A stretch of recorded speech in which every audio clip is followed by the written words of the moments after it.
Hi there. Welcome, everybody. We're so glad that you're here. I had an opportunity to meet Stephen last fall.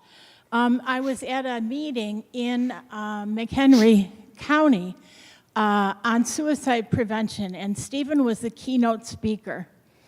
And I was impressed with his story, and I work as a recovery support specialist for the state of Illinois. So over the last 16 years, I've heard many, many recovery stories. And what I felt after listening to Stephen was that he spoke from his heart. And I'm just delighted that we've been able to bring him here and be able to share his story with our community. So thank you for coming. Oh, and in the where coffee is also an art display by Awakenings, which is a mental health art studio here in Elgin. So take a look at their work. They're open on Saturdays from 11 to 2. All the supplies, no matter what kind of art a person does, those supplies are provided free of charge. So happy to have you have an opportunity to take a look at that too while you're here. With that, I introduce Stephen.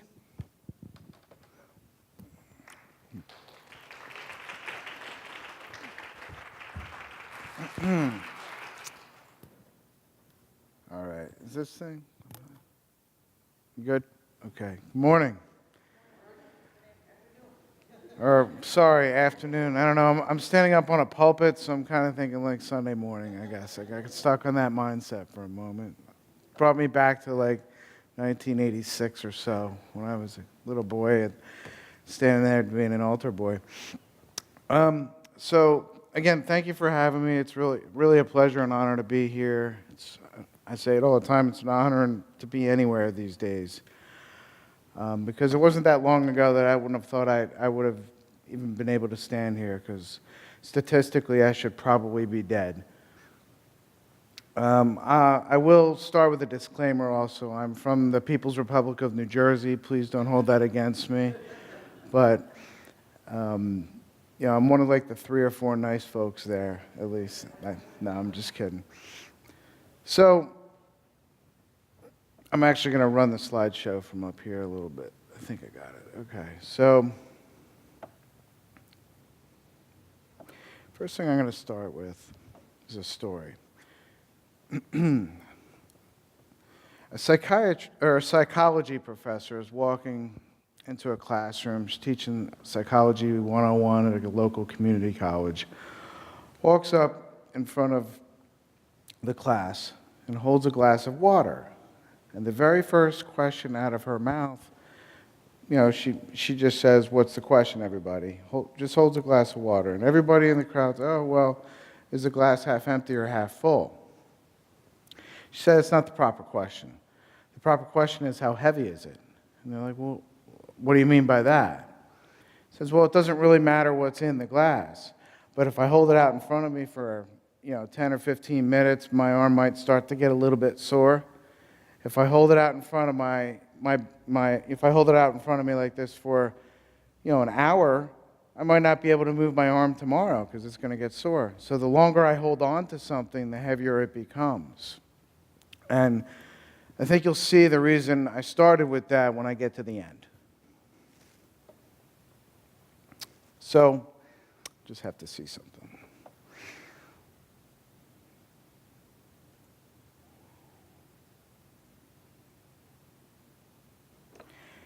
Anybody ever see the film from probably like 1986 or so? It was called Twins. Had Arnold Schwarzenegger and Danny DeVito. Back when, at least my generation, the 1980s growing up, the movies were really awesome, especially like the comedies like that. So that was essentially a movie where they had, obviously if you see both of them, you have Arnold, you have Danny DeVito. Well, in that film, they were kind of like test tube babies, and the guy who performed the experiment to create them said, "Well, we created your brother to be the perfect specimen. We created you to kind of be like the crap left over." And from a very young age, I felt like that simply because I was a triplet. I was the last one born, and the other two were identical, and I was the fraternal one. So I didn't look alike. I was the oddball. I was last. For some reason, I identified with that as a young person, and I don't know why exactly. I've tried to trace that back, and I don't know, but it's somehow I started to accept that as a belief about myself somewhere unconsciously from a very young age. So yeah, I was a triplet. We lost the middle child. We lost him at birth the next day. He was a little too small, and unfortunately we lost him. But again, that's where I grew. That's how I started. I was born in New Jersey. I lived in a household with my mother, my brother, and my father. I've never seen my mother drink or my father drink, do drugs. I've never seen either of them fight. To this day, I don't think I've ever seen my parents fight in all these years. I've never seen them argue, never seen them smoke cigarettes, do drugs, anything like that. I grew up in a pretty middle-class area in South Jersey. I had everything, I guess you could say, like a kid could want. That kind of became a problem later, too, because I was never told no. When I was told no, I fought till I got told yes. And then they would give in, and that became a problem, too, 30 years later. So that's kind of where I grew up. I started with this feeling of self-loathing and self-worth, low self-worth. I felt like an oddball. I felt like I didn't fit in from a very young time. I'm sorry. I'm just going to skip ahead, actually, with some of these slides. I felt like I was really not a typical boy. At least I didn't think I was, because I didn't like sports. I didn't like cars and tools. I didn't like to get dirty. I didn't like the typical boy stuff. And my friends, the peers that I grew up with in my neighborhood and my school, they kind of convinced me there was something wrong with me because I didn't like the boy stuff. I didn't like sports, But my dad actually, he loved sports. He had my brother play, and of course I wanted to please my dad because that's what we want to please our parents. So I played. I remember my first day playing, football practice. I cried a lot, and I cried at every other practice for the whole season. I cried when we had games. I cried when I had to wear the heavy uniform or get dirty. I hated it. But again, it was this underlying motivation to, I wanted to please my dad. First time I ever experienced alcohol or any kind of escape or anything, I was actually an altar boy. I grew up in a Russian Orthodox church in South Philadelphia. And the only thing I really got out of any kind of spiritual or God or anything like that was being in this church as an altar boy where they had real wine, and me and my brother got to try it, and it was good. And we drank a lot of it when I was 9 years old. They had the censer thing, and I actually dropped that during the service and burned the carpet next to the altar. It wasn't a good experience. But it's kind of like the kid I was. The first time that I experienced trauma was, now trauma, there's a bunch of us in this room, and the word trauma means something to every single one of us, because something that affected you may not affect me the same way, because we're all different people coming to the table with different experiences, okay?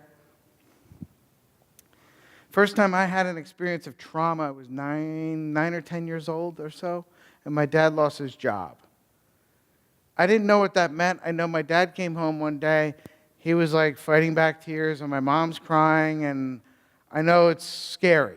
That's all I know. I don't know any other emotion. It's scary, and I'm terrified, and everybody's upset, and I know this is supposed to be bad. And I remember how that felt.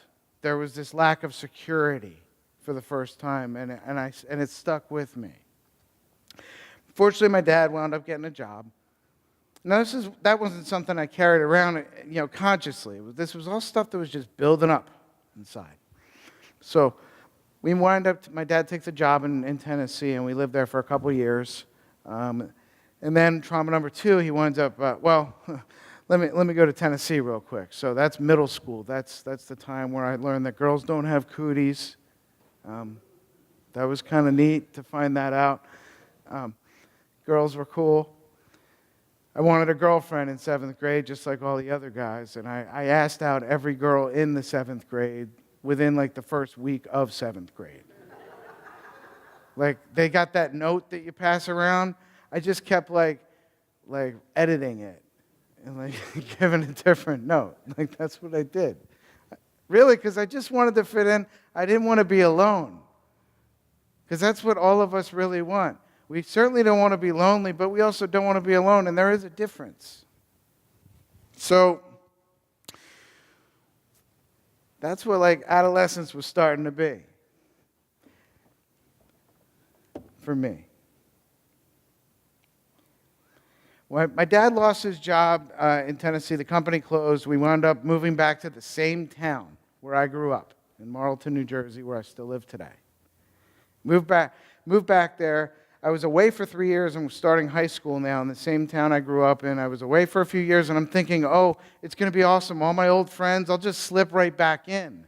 I didn't know that people grow up. People kind of get their own new circles. You're out of the picture. You're kind of out of sight, out of mind.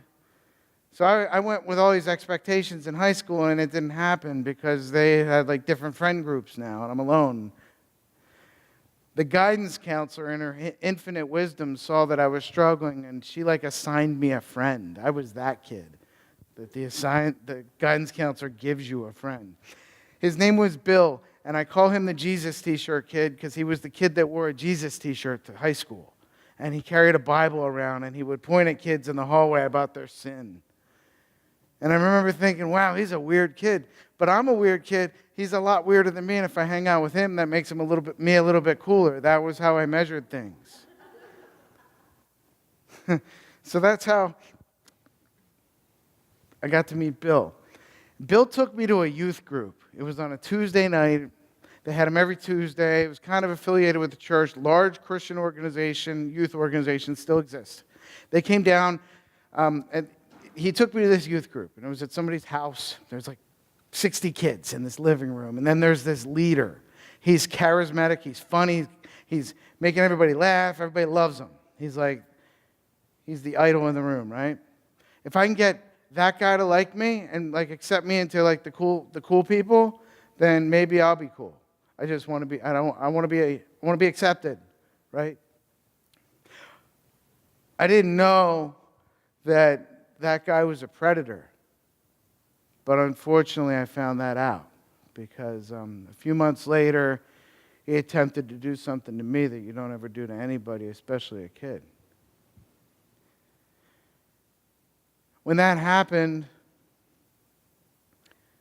the first time I experienced like real guilt and shame because I thought it was like my fault. I was confused. I didn't know what it meant.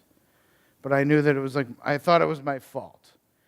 And I didn't know these emotions, but then I waited like 3 days or 4 days after it happened, and I couldn't hold it in, because if you notice, I talk a lot, and you're going to hear more talking for the next hour or so, or whatever. I talk a lot. I've been talking forever, but at that time I started getting quiet. And Bill saw that, and I told Bill, because I couldn't keep quiet. I don't hold things in. I told Bill. Bill told his mom. Bill's mom was friends with the people on the board of this national Christian organization. They came up from Washington, D.C. to meet with me and my parents at a church in my town that was called Prince of Peace Church. In the same room where years later I would go to Narcotics Anonymous meetings. That's an omen. So I'm in this room with my parents and these leader people. I tell them what happened, and they said, oh, that doesn't sound like John. John wouldn't do that. You probably misunderstood something. It got swept under the carpet and dropped. Nobody did anything. Now I'm experiencing abandonment for the first time in my life. Not only that, all the kids that worshiped this guy now hated me because they thought I was crying wolf. So now I'm really alone. Now I'm really, really, really searching for acceptance somewhere, right? Abandonment, guilt, and shame starting to pile up. Finally, I get my first girlfriend, Beth. Double points. she was a cheerleader. So I got a cheerleader. We dated for like 2 weeks, which is like, that's pretty long in high school standards. Then we did that thing that you do in high school where you break up and you hate each other, like you give each other dirty looks, you make up stories about things that didn't happen. So we did that for like a couple months. Then December 17th, I'm singing in the choir next to Beth for Christmas at a church. And it just so happens that on the stage they put me here and they put Beth right here. Totally awkward. What am I going to do? Hi, Beth. I remember thinking consciously, and I remember thinking it as if I'm standing right here, as if she was standing right here. I should apologize to Beth because I was kind of mean to her. It's Christmas time, that wasn't right. But I was too afraid of more rejection, more abandonment, more shame, more embarrassment. I didn't say anything to Beth. Beth was killed about 20 minutes later in a car crash. And at 14, 15 years old, whose fault is it? My fault. Because if I took that 45 seconds to apologize to Beth and not be prideful and carry ego and all this other stuff or fear, maybe Beth wouldn't have been in that place where that guy crossed the double line and hit her head on and killed her. So I carried that guilt around for a long time. You're not going to tell me it wasn't my fault in some way. Now, today, I know it's not. But at 15, you weren't telling me that. So I said I wanted to help. I needed to help somebody. What am I going to do? I got to help. I got to make up for killing that girl. I'm going to go become an EMT. That seems like a good idea. You know what they do when you become an EMT? They give you an identity. You sign the application, you go through the little process. They swear you in. They give you an identity. A uniform, a badge, a little pager so you can leave school when there's an emergency in town, a blue light, instant identity. I carried it around for a long time, and that's important, and we'll get to that in a few minutes. So, anytime you'd see me for the next till the end of high school, I was at the firehouse. I was always at the firehouse, responding to emergencies in town, seeing all kinds of crazy things. But I was helping, and I was important. I got a sense of entitlement. I had arrived. Went away to college because that was, what I did when I graduated high school. I went like an hour and a half away from home. Just close enough to where I was away from my parents. I could kind of do what I wanted, and I did what I wanted, which meant, wow, there's girls and there's alcohol.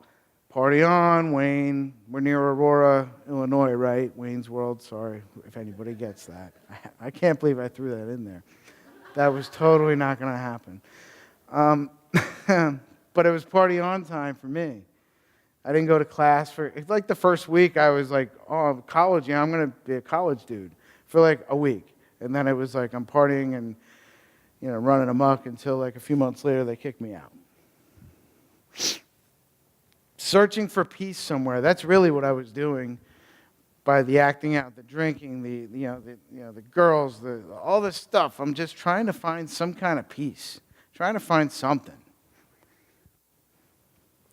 So much so that I wound up with like $40,000 in credit card debt a week before my wedding. And I had to file bankruptcy, Chapter 7, a week before my wedding.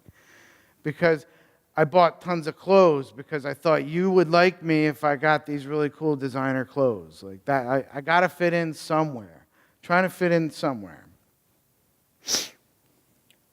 Moved back to mommy's house after they kicked me out of college, and I'm going to go to paramedic school because that's the thing I really want to do. I'm going to go to paramedic school, Jefferson Hospital, Philadelphia, fall 2000. Very strict program. The good thing for me is I was kind of born with a photographic memory, so I didn't really crack a book. I had like an A average because I would just memorize whatever they told me in the lectures and in class. I was smoking a lot of pot. I was doing, drinking a lot, partying, but I was doing good in school. working a lot, a couple different jobs.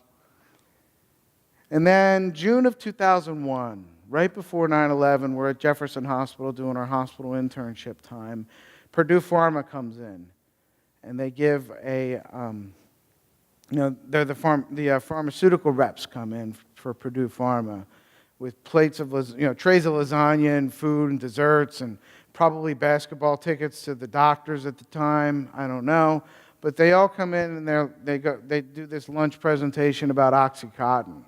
And they tell us this is the new drug it's the new opiate drug, but there's no chance of addiction or dependence. It's like the miracle drug. And where do we sit all these years later? But I remember hearing that. Then 9/11 happens a couple months later. I called out of work on 9/11. I called out of work on 9/11. I don't know why, but at 6 a.m. I called out, 8:45. My brother wakes me up and he tells me, turn the TV on, TV's on. I see the second plane go into the second tower live on television. And I said, oh my gosh. I called the firehouse and I said, hey, did you guys, and they're like, pack a bag and get up here. So I packed a bag and got up there, and the 6 of us went up in a task force from South Jersey to Giant Stadium, which is where we are, and we're there. That's the evening of 9/11. One of the eeriest things in the world that I've ever seen was driving up the New Jersey Turnpike, and when you get to the place where on exit 13 where you could see the skyline, this time all you saw was smoke, and all you saw were cars pulled over on the side of the road and people standing there dumbfounded like this, or they were standing there like this saluting us, and it was eerie and kind of scary. We wound up at Ground Zero, we wound up at the Hudson River, Jersey City, about to go into Manhattan. And we wound up on a boat. It's about 100 of us or so. First responders from everywhere, cops, firemen, EMS providers, nurses, doctors, military, all kinds of people, all on this boat. 90% of them were getting drunk on the way over to Lower Manhattan. But I'm sure you didn't hear that one on the news. The message I took away that day was, everybody under stress, anxiety, fear, loss, grief, all that, confusion.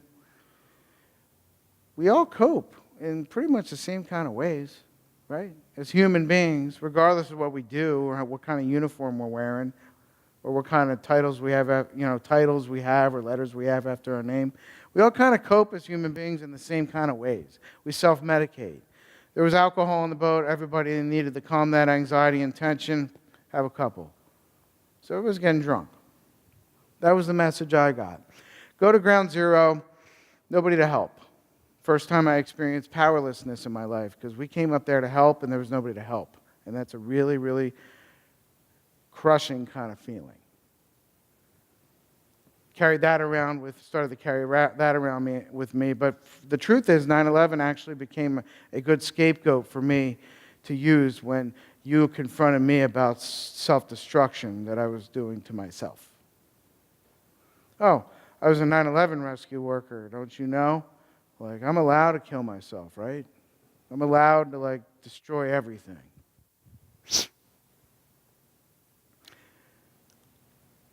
Graduate paramedic school, and I'm working. I get my first job. I'm the youngest paramedic in the state of New Jersey. I'm 20 years old. Get my first job in Trenton, New Jersey. Not a beautiful city. I mean, it's a beautiful city in some respects, but it's a very, very rough area. And I was a young paramedic. I was cocky. I thought I knew everything.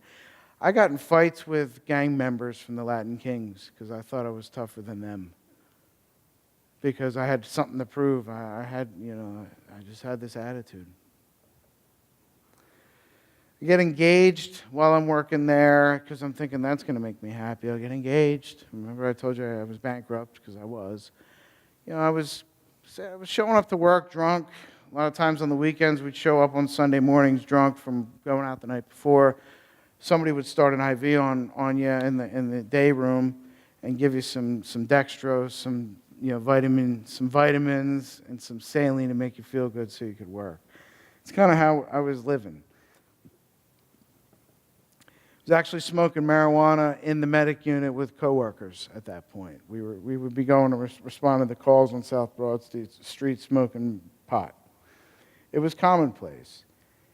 And again, the message I was getting, it was just like, this is okay, it's acceptable, you know. I knew like somewhere deep down it wasn't, but it was in our minds. I get married, and I'm thinking I got to really try to make some more money, so maybe money will make me happy. So I start going into all these lotions, potions, and pills that I could sell from home and make my home-based business and make a lot of money.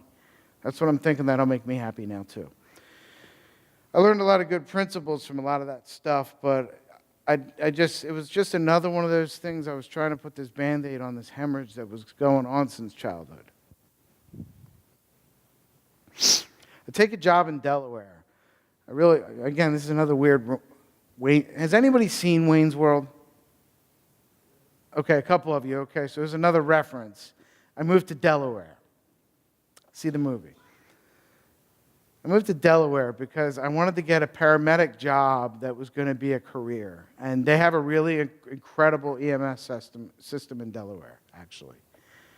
So this is one of them places where I can get a job, I can get a pension and retire in 20 years and all that. So we moved to Delaware.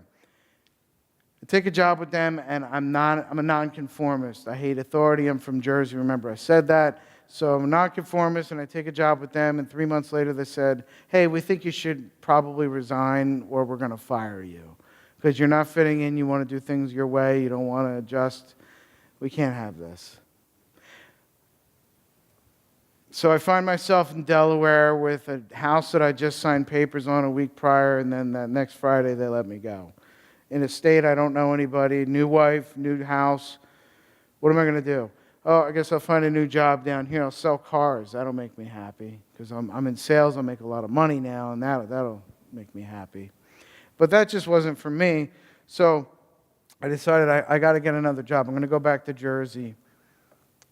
And I take a job. Sorry, I'm not the greatest with technology sometimes.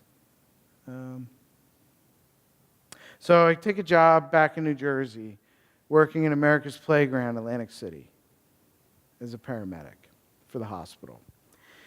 Where I lived in Delaware, you have to take a ferry to get to Cape May, which is about an hour and a half one way. And then to drive to Atlantic City was like another 40 minutes. So I had a car on both sides. I would take a ferry ride on Wednesday afternoon and come back Friday morning after working 2 overnight shifts. It was insane commuting. I was living out of a suitcase. The people thought I worked on the ferry because I was on it so much. But what else was I doing? It was just chaos. My sleep was nuts. I was trying to self-medicate with anything that made me feel okay, like anxiety. I was feeling anxiety. I wasn't sleeping. Nightmares from the past, nightmares from current, from the job. My hospital that I worked for at the time was attached to Caesars Casino. So I get done my shift at 7 a.m., 7:15. I'm at the poker table until I blow the money that I have to pay the bills, and I'm back at work the next night, hadn't slept. Women, gambling, the whole, it's just building and building and building and building. I have my first son now. My son was born on April 20th, 2008. If anybody knows 420, he was born on 420. God has a sense of humor sometimes, I guess. But so my son's born. The whole time I'm sitting there in the room when she's giving birth, and I'm completely worthless in the room because I'm so terrified of the responsibility of being a father, the responsibility, everything that came with that hit me the day he was born.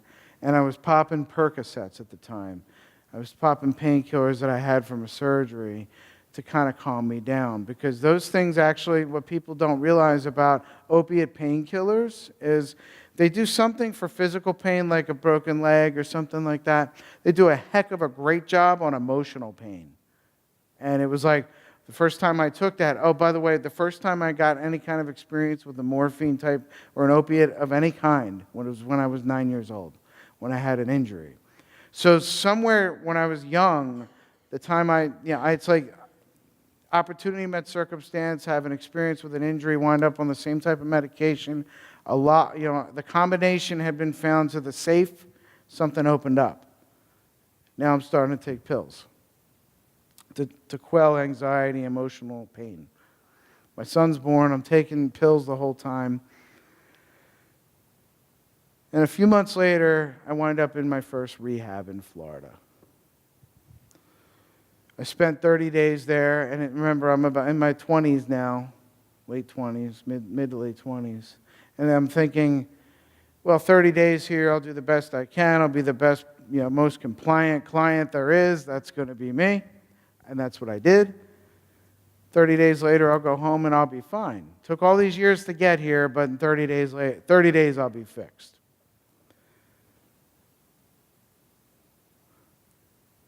I go to a AA meeting when I get home from rehab because that's what they suggested that I do. And I run into a friend named Dave. Dave had one arm because Dave lost his arm from a drug-related motorcycle accident. Dave tells me, I don't think you're going to make it. I said, dude, I just got out of rehab, man. It's like I got a gold star on my record, man. I'm good. He's like, you haven't felt any pain yet. Because everybody was so supportive when I went to rehab the first time. Nobody, I hadn't hurt anybody. I hadn't had any consequences from my job. I was going back. My life was still okay when I got back. I wasn't hitting I was going to wind up homeless or in jail or something. Dave was right. I didn't know Dave was right until years later when it got a lot worse. But it got a lot worse. Now, in Delaware, there's 3 counties. I worked for the first county, they let me go. The second county, the next county up in Dover, Delaware, where the capital is, I decided to get a job with Dover, with Kent County. And I applied, and they asked me about substance abuse on the application. So they told me in rehab to be honest, so I honestly wrote every experience I ever had doing drugs on this application. The chief called me personally for an interview, brought me in for an interview and said, I'm going to hire you because you were so honest. I'm like a choir boy. I'm walking in the right path now. Everything's going great. 3 months after they hire me, the chief pulls me into the office to say, hey, so we can fire you or you can resign because you're not honest. I'm like, what do you mean? You hired me because I'm honest. They're like, yeah, but at work, you're always cutting corners. You're always just trying to get one over. You don't want to conform. You don't like authority. You don't want to listen. You don't want to be a part of us. You got to go. Cycles continue in our lives until we address the underlying stuff that makes them happen. So now the cycle was continuing again. I wasn't going to try for the third county, because I was doing illegal stuff by doing drugs, and they were primarily with the police department, so I don't want to work for them. They wouldn't hire me anyways. But, it's a small state, Delaware is, small. Everybody talks. So I don't think I'm going to have a chance on county number 3. So I have a daughter at this point also. So we have my wife, my son, me, and my daughter. And I'm not paying bills because I'm doing everything I can to just get through the day. A lot of times I'm risking my life in the moment of the day to make the moment a little bit more livable. And at this point, I'm stealing pills from patients' houses. When I get dispatched to older folks' houses, I'm getting excited because I know they're going to have pills. It's not right, but it's just what happened. I have doctors who are friends of mine that I work with, getting them to write me scripts. I'm going to urgent cares and faking injuries so I can get pills. Because they're the only thing that are helping me get through the day. And I don't know that I'm creating all these receptors in my brain that the average person doesn't have that are craving this stuff all the time. Because if I don't have it, I'm sick or I'm anxious or I'm losing my mind. After county number 2, my in-laws say, you're going to move in with us in Jersey till you get your stuff straightened out. That was code for, we're going to get you out of this marriage with our daughter as quick as we can. We move in with their parents, and a month after, they catch me doing drugs at their house, and I'm kicked out. My father-in-law's a police captain at the time, too. So, They kicked me out. I moved back to mommy's house again. Cycles continue, remember. We go to marriage counseling. That's not working out. She's done. I stay clean. I stopped doing drugs. Still working. I do the counseling, trying to get her back, not realizing I don't really want her back. It's an ego thing. If I left her, it would have been fine, but the fact that she left me, that's not happening. So I'm going to fight to get you back just so I can go leave you. I don't realize that at the time, but that's what I'm doing. So she says she's done. I wind up going back and using more drugs. And on November 8, 2012, I'm leaving my paramedic job in Wildwood, New Jersey. I'm so depressed because I can't believe my wife is actually leaving me. I'm losing my kids, all this stuff, the chaos. I'm suicidal. God, do me a favor. If you're there, can you have a bus hit me on the way home so I don't have to do it myself because I'm too much of a chicken? I drive down the road a little bit. 3 minutes later, just driving down the road, boom, somebody smacks into my vehicle and totals my car. By the time I realize what happened, I get out of my car, there's not a vehicle anywhere on the road but me. Be careful what you ask for, right? I wasn't hurt, but my car was totaled. And I realized, I got to get more help, go back to treatment.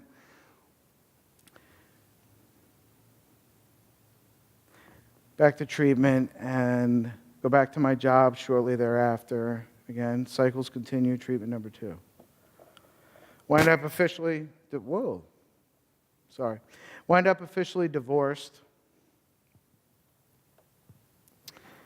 And wind up back at my job in Atlantic City. On July 4th, 2012, I show up to an overtime shift. I wasn't even scheduled to really work, but I showed up high on multiple substances, and they called that third-party lady that comes in to drug test you at your job on the holiday. Let's just say she wasn't very happy.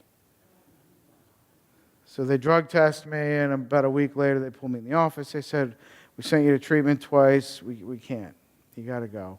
But we'll let you resign so, it doesn't, we don't want to fire you because, you've been here for 7 years and you're a good guy. And I'm still friends with a lot of these people today, actually, years later. But they had to do what they had to do, and I got it.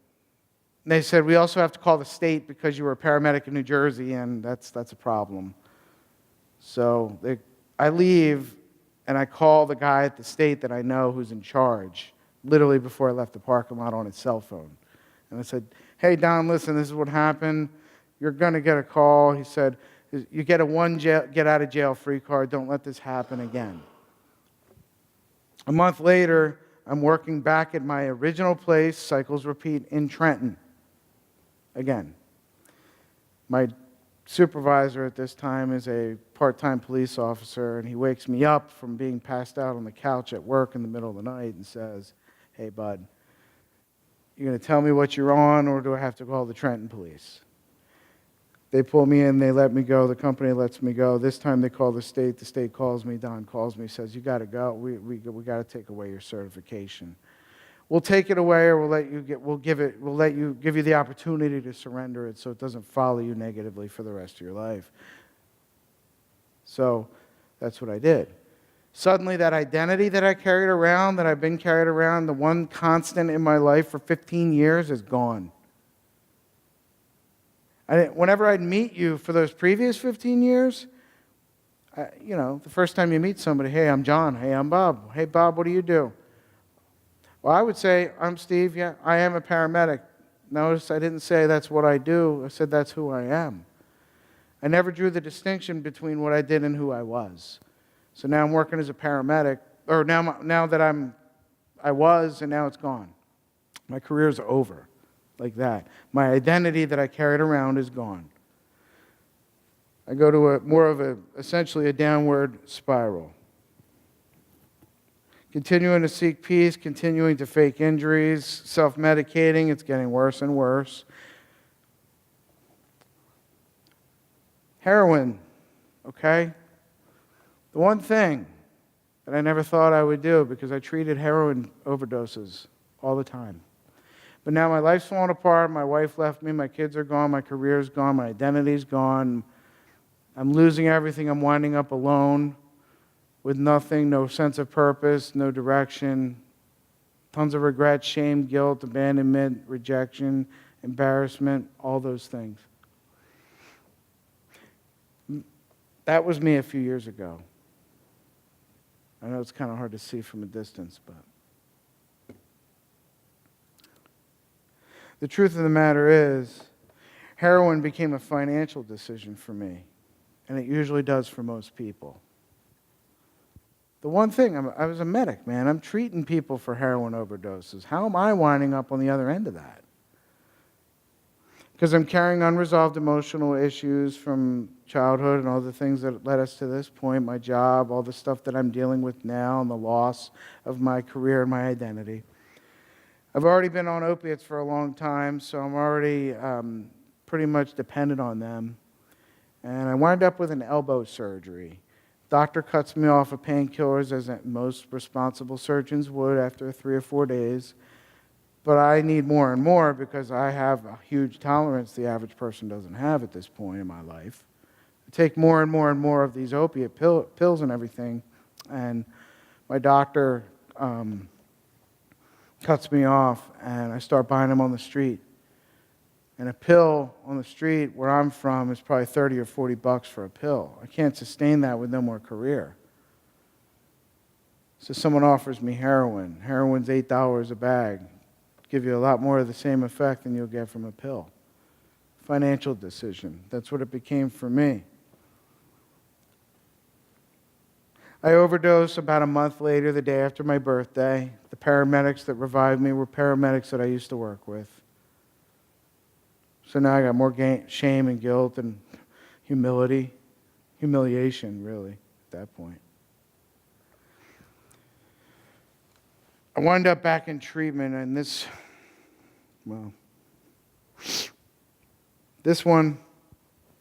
is tough, but this is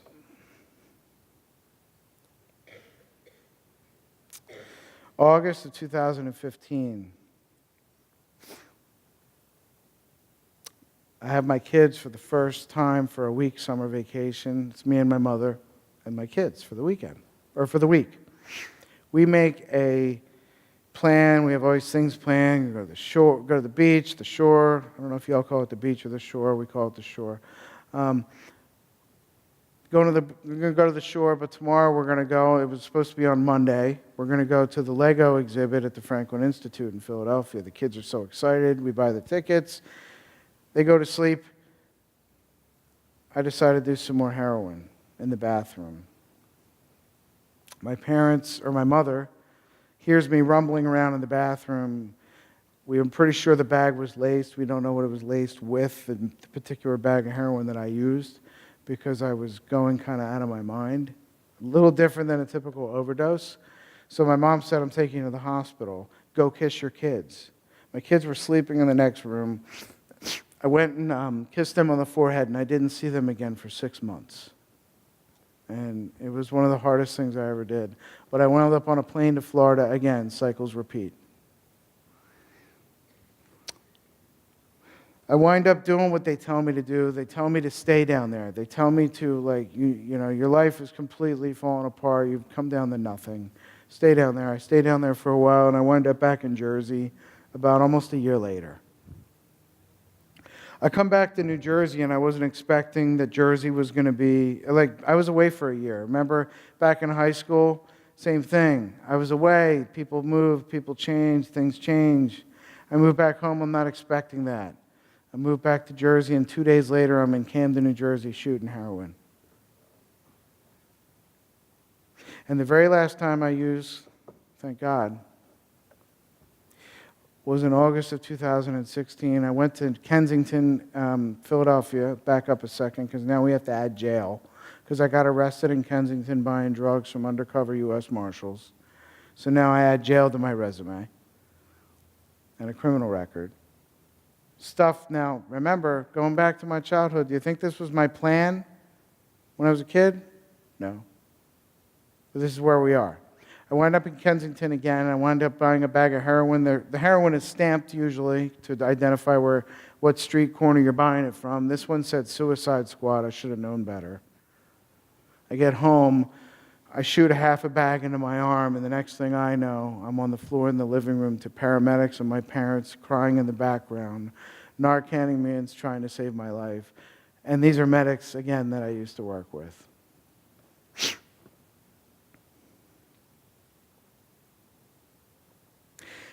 This time, my family was absolutely done. Everybody that I had in my life was gone.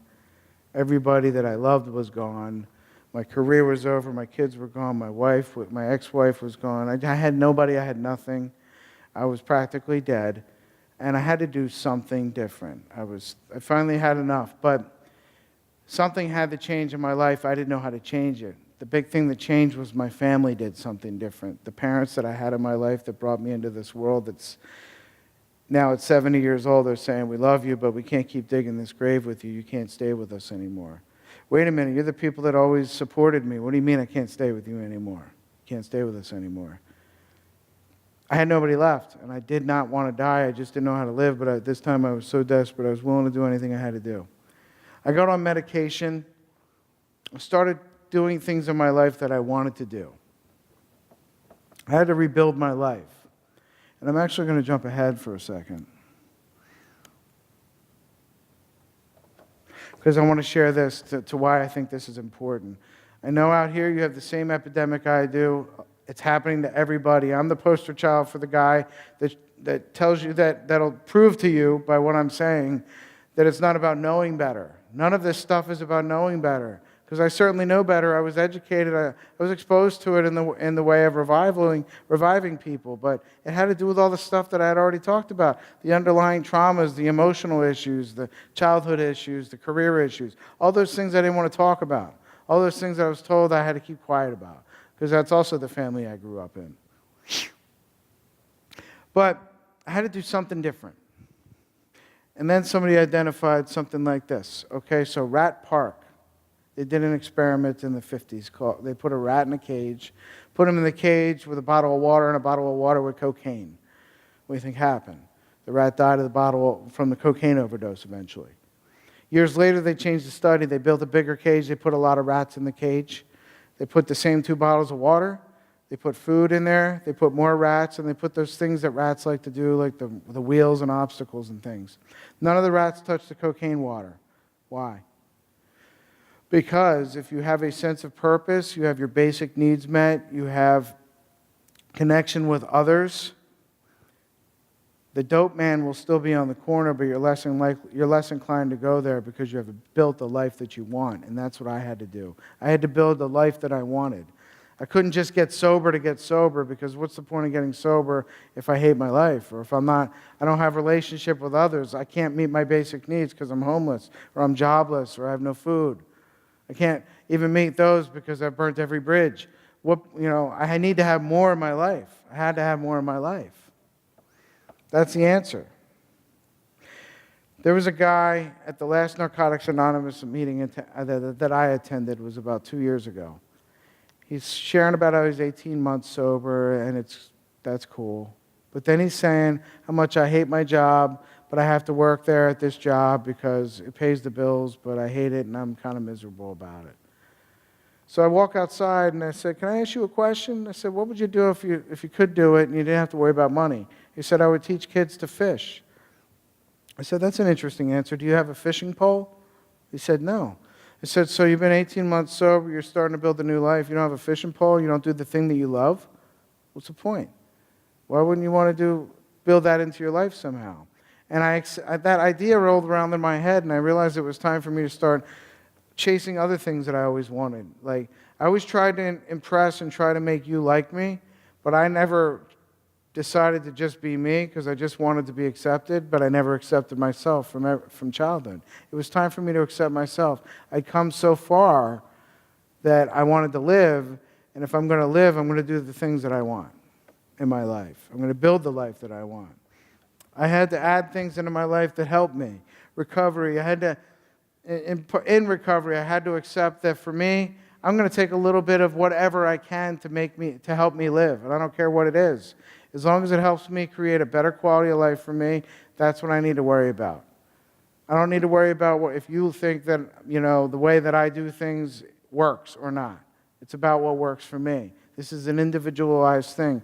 A million roads get you to the point of self-destruction, so it can't be a one-size-fits-all since we all come from different points of view and different experience.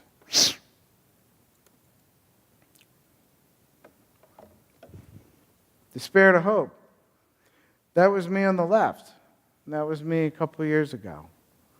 Like, I got a life now. And I couldn't be more grateful. The gift I got to give my parents. At 70 and some years old, my parents couldn't afford to live in New Jersey anymore. They couldn't handle the winter weather. It was too cold for them. But they had pretty much destroyed their finances trying to save their adult son. But last year, about a year and a half ago, my parents were fortunate enough to be able to move to Florida and not have to worry about their adult baby boy because he has to take care of himself now. I'm getting married now in November. I'm getting remarried in November. A year and a half ago, my fiance's family didn't want to hear my name. We've been together for a while, and I put her family through hell. I stole from them. I stole their pills. I did a lot of awful things to them. A year and a half ago, they didn't want to hear my name. But because I started doing the right thing and trying to help others and trying to live the proper way, they just paid for the wedding. You know, they treat me like a son now. I have my kids all the time. All the time in my life. I have them all the time. I have a great relationship. I'm pseudo-friends with my ex-wife. I don't want to say friends. We're kind of friends.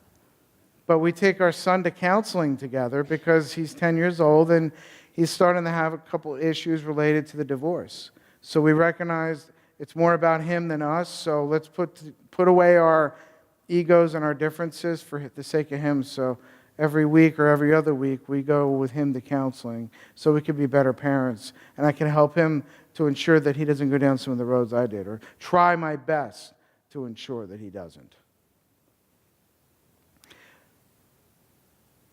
I started writing, but I realized that writing wasn't working. I wasn't reaching the people I wanted to reach, so I said, how do I reach people? Well, I wanted the podcast, because that seemed like the new way of 2017 through 2018. It's the wave of the future. Maybe I'll do that. What am I going to talk about? Let's see if there's any shows about first responders and mental health. Guess what? There wasn't any show on Earth in June of 2017. So I said, 8 billion people not doing it, I guess I should do it. So I put together a podcast, and I've been doing it for a year and a half. And I speak to people all over the world. It's part of what got me here today. I've had Robin Williams' son, Zach, on my show. We've spoken about suicide. I've had Brian Cuban, Mark Cuban's brother, on my show. We've talked about his story about being a lawyer who was addicted to cocaine, who had a brother who was worth billions of dollars. You know, I've connected with people all over the world because that's the whole point. Like, I survived this so I could take my experience to transmit something hopefully to you that you're going to get, that maybe you can help yourself or help somebody else that you know. Because I'm just another guy, just another human being. Underneath that paramedic uniform or any other mask that I tried to wear or identity I tried to hold on to that was outside of myself, any one of those things, beneath all of those things, I'm a human being just like every single one of you. Regardless of where you live, how much money you have, what your job is, how many letters you have after your name, how many titles you have. You're a human being, and we all react the same ways. We all medicate with the ways of the world, so to speak. I have a savings account with a comma, like that never existed before. Like, I'm not allowed to touch it because my fiance's smart, but I get a life now. I'm actually going to skip ahead a second. Some of these things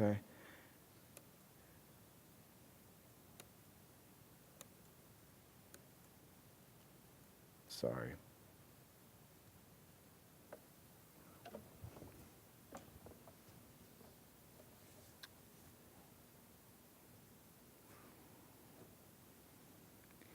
So a guy's walking down in the woods. It's a beautiful day. Walking by the creek. And he sees, man, it's so nice out here. But there's a bunch of garbage accumulated at the creek bed. man, if only we didn't have to deal with the garbage. It'd be nice. It would look beautiful, like beautiful enough to make a painting of. So he decides, I guess I'll clean up the trash. Spends the afternoon doing that, makes himself real proud of the work he did. Goes home, comes back the next day to admire his work and sees there's more garbage. Oh, man, what do I do? I guess I'll clean it up again. Maybe I missed a few things. Proud of himself, repeats the same cycle the next day, comes back again. More trash. Gets a little irritated, but he'll clean it up again. Comes back the next day, more trash. Now he gets angry. Decides to take a walk to where the creek begins. There's a garbage dump at the beginning of the creek. So what's the message? The message in that is you can clean up the outside, you can get the new job, you can get the new car, you can get the new girlfriend, you can get the new whatever, something outside of yourself. But if you don't address the underlying stuff, the root, you will keep accumulating the garbage over and over until you do. That was what I had to do, and that's the message I give to anybody about the stuff in your lives. Because we all have our stuff. The stuff that we hold on to. The stuff we don't want to talk about. And we don't have to talk about it from a stage like I'm doing. But I can tell you that the stuff that we carry around, the stuff that's been weighing us down because we've been carrying it so long and it's gotten heavier and heavier and heavier, the stuff that weighs us down, until we address it, it'll keep weighing us down until it destroys us or destroys our relationships with people, with our jobs, with whatever, until we do. But when we do, it's not as scary. That guy that hurt me when I was 13 years old can't hurt me again. All I have to do is talk about it. All I have to do is just let it out to somebody in some way. That's how healing begins.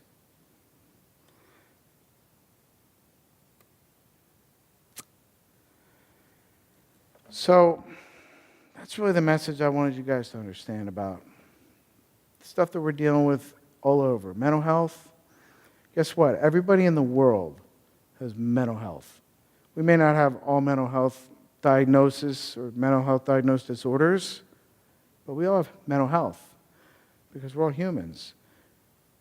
And the only way that we're going to help any other humans is by not pointing the finger, but when a guy's laying down on the ground, not standing on him, but picking him up. Thank you again for having me out here tonight. It's been an absolute pleasure. I appreciate it. Thanks.